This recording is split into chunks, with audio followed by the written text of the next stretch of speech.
পড়ুয়াদের উৎসাহ দিতে খাদ্য মেলার আয়োজন বারবাসী হাই স্কুলে। সুস্বাদু খাবার বিক্রি করে উপার্জনের মুখ দেখল ছাত্রছাত্রীরা।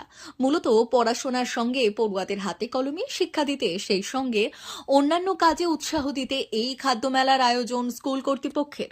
এদিন পশ্চিম মেদিনীপুর জেলার খড়গপুর 2 নম্বর ব্লকের বারবাসী হাই স্কুলে বাৎসরিক সাংস্কৃতিক অনুষ্ঠান, চিত্র ও হস্তশিল্পী প্রদর্শনী ও ফুড ফেস্টিভ্যালের আয়োজন হয়েছিল।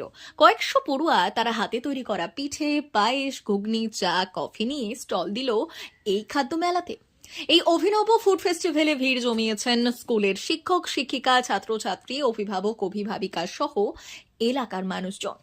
এই বাৎসরিক সাংস্কৃতিক অনুষ্ঠান, চিত্র ও হস্তশিল্প প্রদর্শনী, পুরস্কার বিতরণ এবং ফুড ফেস্টিভ্যালের 2 দিন ব্যাপী অনুষ্ঠানের এই দিন ছিল প্রথম দিন।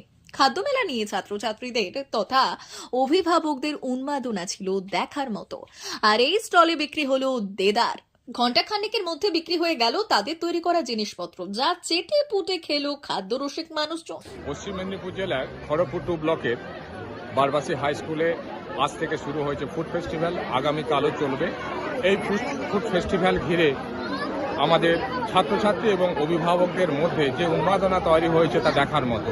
1 ঘন্টার মধ্যেই সমস্ত বিক্রিবাটা শেষ। দেদার বিক্রিবাটা হয়েছে। সমস্ত অভিভাবক, অভিভাবিকারা প্রায় এসেছেন বিদ্যালয়ে, ছাত্রছাত্রীরা উপস্থিত হয়েছে, এলাকাবাসী উপস্থিত হয়েছেন এই ফুড ফেস্টিভ্যালে। আমরা এই ফুড ফেস্টিভ্যালকে নিয়ে বড় ধরনের আমাদের একটা পরিকল্পনা রয়েছে। আগামী দিনে আমরা আরো বড় করে এই ফুড ফেস্টিভ্যাল করার পরিকল্পনা রাখছি। বিভিন্ন ধরনের খাবার এই ফুড ফেস্টিভ্যালে রয়েছে, বিক্রিও ভালো হচ্ছে। ছাত্রছাত্রীদের মধ্যে যে উন্মাদনা, সেই উন্মাদনাটাকে দেখে আমরা খুবই অভিভূত।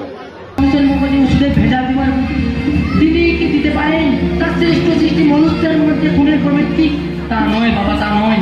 মানুষ সব তো মানুষ, কিন্তু কিছু কিছু মানুষ তাকে প্রচুরদের কম কেড়ে নিয়েছে। বাবা তুমি বলো কি? এই দেশের সবচেয়ে বড় গুণা হলো এই দেশের গেল। এরা প্রতি মুহূর্তে হাজার হাজার।